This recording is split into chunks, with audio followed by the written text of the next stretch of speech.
Greetings, YouTube. I know that I'm behind the times on this topic. Forgive me. Life sometimes gets in the way of hunting down stories.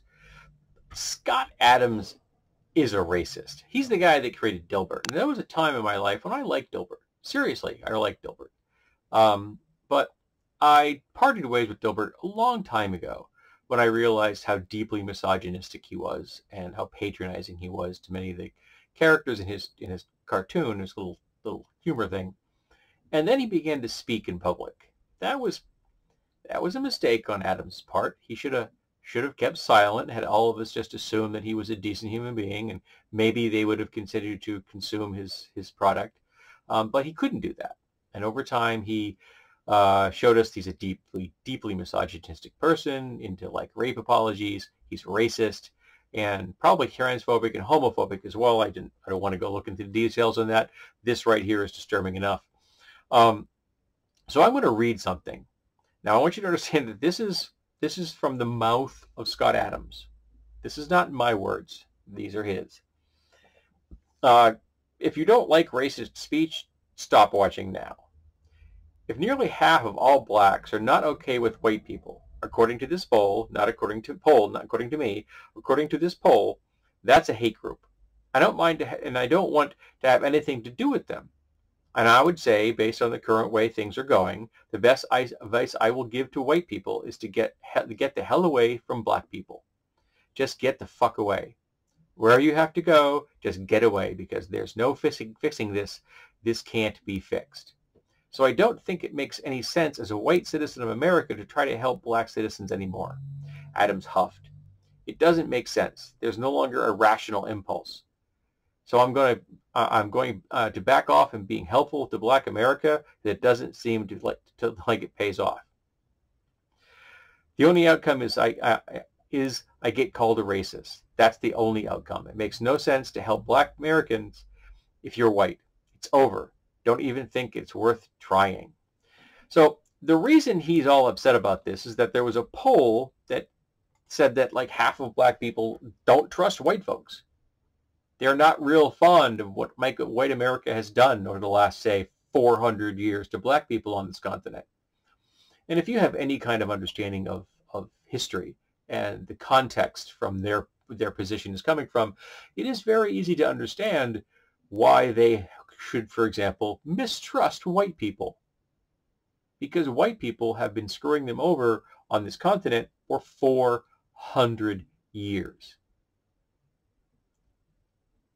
And they're not a hate group. They're just pointing out to white people what the white people have done, and folks like Adams can't handle that. They don't want black people pointing out what black people have done, but have experienced at the hands of white people. They don't want that. They don't want the truth. They want the myth that they've been raised with, and the myth they currently live in, and the myth they perpetuate, where white people are the victims. Where no white person alive today has ever done a nasty, bad thing to black people. Why can't they be happy for all the things that were done in the past? And then the black people point out to all the things that actually did happen in the past. And that upsets so many white people. They clutch their pearls, they get their panties in a bunch, and they do things like kill black people, shoot them. They create laws that discriminate against them. They talk publicly about making sure that black people and white people don't get married, or black people shouldn't be living in my neighborhood. The whole NIMBY thing. Look up redlining if you want to know about how ghettos were formed in America. This was all done intentionally by white Americans to create a white supremacist environment where they feel safe.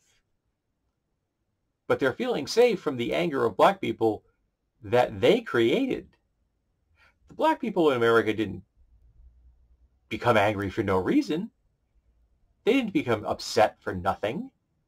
They have legitimate reasons for being upset, as did their parents and their grandparents and their great-grandparents and their great-great-great-grandparents, all the way back to the first ones that were shoved onto a ship and forced to sail across an ocean, those that survived, and then became slaves. And white America doesn't want to hear about that. And when black people start talking about the real history, actual history of what white people have done to black people, folks like Scott Adams, who have such fragile little white egos, they can't take reality. So they lash out at black people and say, oh, I'm washing my hands of this. Nothing I can do. Well, yes, you could. You could study white fragility. You could try being anti-racist. You could do some research, and you could come up face to face with how you have benefited from white supremacy and how your actions have perpetuated white supremacy. The things you have done and said prior to this particular outburst, mind you. But folks like Adams don't want to do that. That takes work. That's hard. Do you think it was easy for me to have to start looking at the things I've done to black people in my life? It sucked. Still sucks. I'm not done.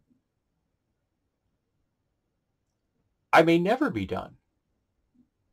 No matter how much I strive to speak out against these things, to call them BS when I see it, it's not going to undo the things I've already done. All I can do is not do them again and try to be an ally from this point forward.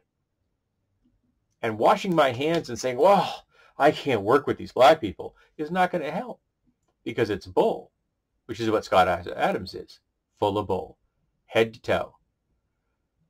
But there were repercussions to his actions. Newspapers everywhere dropped him. His publishers dropped him. His agent dropped him. Gone. You've isolated yourself down to your own little website. Good luck with that.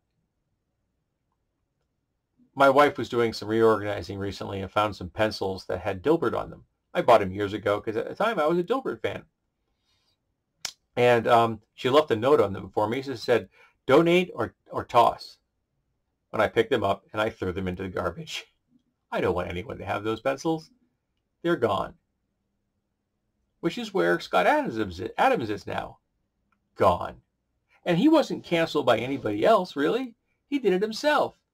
He just paid out that rope until he hung himself.